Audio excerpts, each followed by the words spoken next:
Hello everyone dear, I welcome you all on this official YouTube channel of Engineers Career Group।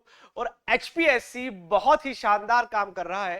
देखो, जो भी commission अच्छा काम करता है तो उसकी तारीफ होती है, जो थोड़ा सुस्त रहता है, डिले रहता है, तो फिर उसके बारे में हम ऐसे ही बोलेंगे। HPSC लास्ट कुछ टाइम से बहुत शानदार काम कर रहा है, रिक्रूटमेंट निकल भी रही है और बहुत फास्ट टाइमली कंप्लीट भी हो रही है। तो उसी सिलसिले को आगे बढ़ाते हुए HPSC ने डियर एक और रिक्रूटमेंट निकाली है, that is for polytechnic lecturer की। जी हाँ, डिफरेंट डिपार्टमेंट में पॉलिटेक्निक लेक्चरर की टोटल 237 वैकेंसीज डियर निकाली गई हैं, जिसमें से आपकी क्या डिसिप्लिन है वो आप चेक करके उसमें कितने नंबर ऑफ पोस्ट है, अच्छे से क्या क्राइटेरिया है, अगर आप उसको फुलफिल कर पा रहे हो तो आपको लिए बहुत बहुत अच्छी अपॉर्चुनिटी है, क्योंकि इसके अंदर कंपटीशन थोड़ा कम होने वाला है एलिजिबिलिटी क्राइटेरिया की वजह से, क्योंकि सिर्फ और सिर्फ बीटेक से काम यहां पे नहीं चलने वाला है। ठीक है, सो एक बार देख लेते हैं कौन कौन सी पोस्ट के लिए। जैसे कि हम मेनली इंजीनियरिंग की बात करते हैं, तो इंजीनियरिंग में कौन कौन सी पोस्ट के लिए यहाँ पे डियर निकाला गया है, कौन कौन सी ब्रांच के लिए। सो थोड़ा सा इसको बड़ा कर दे और आपको, हाँ बहुत बढ़िया, शानदार। तो डियर सिविल इंजीनियरिंग में, ऑटोमोबाइल में निकाली गई है 15 वैकेंसी, सिविल इंजीनियरिंग में 21 वैकेंसी, कंप्यूटर साइंस में 36 वैकेंसी निकाली गई है, इलेक्ट्रिकल इंजीनियरिंग में 40 वैकेंसी निकाली गई है डियर, इंस्ट्रूमेंटेशन में आईएन में 20 वैकेंसी निकाली गई है, मैकेनिकल इंजीनियरिंग में 30 वैकेंसी निकाली गई है। तो ये डियर मैंने वो पार्ट हाईलाइट किए हैं, वो पार्ट मार्क किए हैं जिसमें हमारा स्पेशलाइजेशन, जिस पे हम जनरली बात करेंगे और आगे आपको सीरीज ऑफ वीडियोस इसके रिलेटेड मिलती रहेंगी। ठीक है जी। यहां पे डियर बहुत सारे आप देख सकते हो, फैशन टेक्नोलॉजी, लाइब्रेरी साइंस, जो भी यहाँ पे आपका जो भी डोमेन है उसके अकॉर्डिंग आप चेक कर सकते हो। सो इंपॉर्टेंट बात ये है डियर, 27 नवंबर डियर देख सकते हो आप, लास्ट डेट है जिसका हमको तो वेट नहीं करना है। ठीक है, हमको तो आज ही फिल कर देना है अगर हम एलिजिबिलिटी क्राइटेरिया में सेट बैठते हैं तो। इस ये वेबसाइट दे दी है डियर, यहां पे आप जाओगे और आप अपना फॉर्म फिल कर पाओगे। ठीक है, आगे कुछ इंपॉर्टेंट हाईलाइट बात कर लेते हैं और उसके बाद मेन मुद्दे पे भी आएंगे हम। यहाँ पे क्या किस चीज का हमको ध्यान रखना है, कैसे प्रिपरेशन होगा, उसमें कैसे आपको हेल्प मिलेगी ईसीजी की तरफ से। ठीक है जी।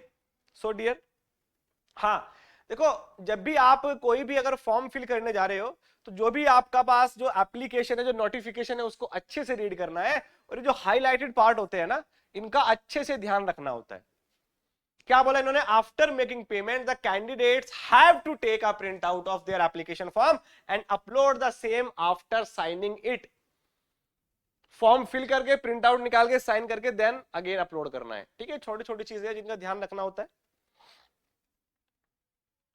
हाँ जी। सो डियर, यहाँ पे 7 नवंबर से स्टार्ट हो चुका है फॉर्म फिल होना, आज से स्टार्ट हो चुका है, तो आपको डियर ये फिल कर देना चाहिए बहुत जल्दी। और 20 दिन का टोटल टाइम है, 27 इसमें लास्ट डेट है, जैसे कि हम पहले भी कर चुके हैं। डियर एलिजिबिलिटी क्राइटेरिया ध्यान से मीट करना है, नहीं तो इंटरव्यू के बाद दिक्कत आ जाएगी डॉक्यूमेंट वेरिफिकेशन में। ठीक है, हाउ टू अप्लाई, ये इन्होंने आपको लिंक दे दिया है, लिंक पे जाके आप डायरेक्ट कर सकते हो अप्लाई। ठीक है, यहाँ पे कुछ इन्होंने बातें की हैं जो बातें आपको पढ़ लेनी चाहिए फॉर्म फिल करने से पहले। तो यहाँ पे इन्होंने कंप्लीट बायफर्केशन दोबारा दिया हुआ है। अब यहाँ पे डियर, अब ध्यान से देखना, क्या बीटेक वाले एलिजिबल हैं, ये है। अब ध्यान से देखो, कंफ्यूजन की तो वैसे कोई बात ही नहीं है। बहुत सारे स्टेट्स में जब भी पॉलिटेक्निक लेक्चरर की पोस्ट निकलती है तो जो क्वालिफिकेशन डिजायर्ड होती है डियर, वो होती है बीटेक। ओनली बीटेक है तो काम चल जाएगा। बट यहां पे क्या बोला हुआ है इन्होंने बोला हुआ है, ध्यान से देखो। अब जैसे, ठीक है, आर्किटेक्चर या हम अगर इंजीनियरिंग की बात करें तो आप ऑटोमोबाइल इंजीनियरिंग में देखो, ऑटोमोबाइल में उन्होंने क्या बोला है, bachelors and masters of engineering, bachelors and masters. ठीक है, सो डियर दोनों चीज चाहिए, बैचलर एंड मास्टर और technology degree in automobile with first class either in bachelor और मास्टर्स।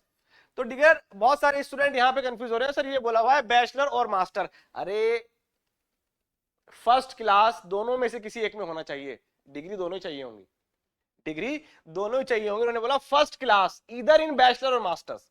ठीक है, एक और एग्जांपल ले लेते आ जाओ, एक और एग्जांपल ले लेते आ जाओ। और हाँ ऑटोमोबाइल वाले में डियर मैकेनिकल वाले भी एलिजिबल है, ठीक है, ये देख लेना। अब सिविल इंजीनियरिंग के लिए देखते हैं, सिविल इंजीनियरिंग के लिए क्या बोला है, बोला है bachelors and masters of engineering और टेक्नोलॉजी, ठीक है, degree in civil engineering with first class either in bachelor और master degree from recognised university और इंस्टीट्यूशन, ठीक है। और एक चीज और, हाँ हिंदी और संस्कृत, जी हाँ, देखो कोई भी स्टेट का अगर आपको फॉर्म फिल करना है तो वहां की लैंग्वेज तो मैंडेटरी आनी चाहिए, हिंदी और संस्कृत में से मैट्रिक या हायर एजुकेशन में आपने पढ़ी होनी चाहिए।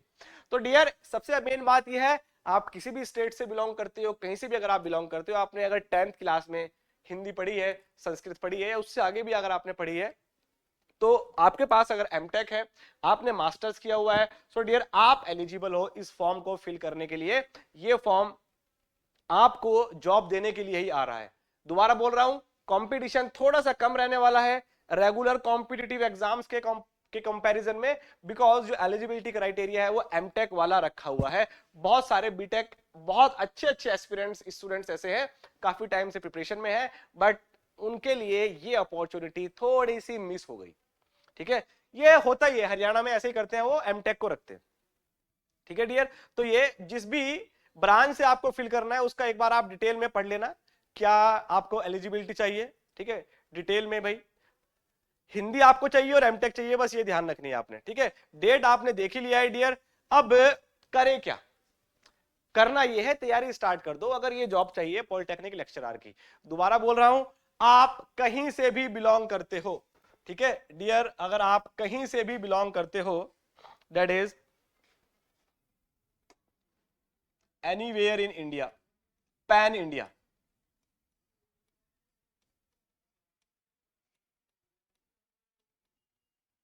पैन इंडिया डियर, आप कहीं से भी बिलोंग करते हो, आपके पास क्या होना चाहिए, मास्टर्स होना चाहिए भाई, मास्टर्स होना चाहिए, आपने हिंदी या संस्कृत पढ़ी होनी चाहिए मैट्रिक लेवल पे, ठीक है, या उसके अबव। तो ये दो चीज अगर आपके पास है तो आप डियर इस फॉर्म को फिल कर सकते हो। और हम कहां पे हेल्प कर सकते हैं वो हम बता देते हैं। बहुत सारे डिपार्टमेंट्स में पोस्ट निकली है डियर, हम यहां पे हेल्प कर पाएंगे। हम सिविल में जो 21 पोस्ट है उसके लिए आपकी हेल्प कर पाएंगे, सीएससी में जो 36 पोस्ट है उसके लिए हेल्प कर पाएंगे, मैकेनिकल में 30 और ऑटोमोबाइल में 15 है उसके लिए हेल्प कर पाएंगे, इलेक्ट्रिकल में 40 पोस्ट है उसके लिए हेल्प कर पाएंगे, और इंस्ट्रूमेंटेशन में जो 20 पोस्ट है उसके लिए हम हेल्प कर पाएंगे, ठीक है।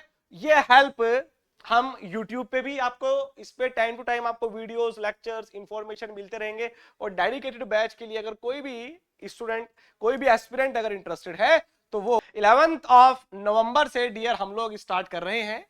ये जो 11th ऑफ नवंबर से स्टार्ट होगा, आपको ये डियर यूट्यूब पे भी कुछ में कुछ ना कुछ आपको एक्टिविटीज दिखती रहेंगी कॉन्टिन्यूस बेसिस पे, जिसमें कि कंटेंट भी रहने वाला है।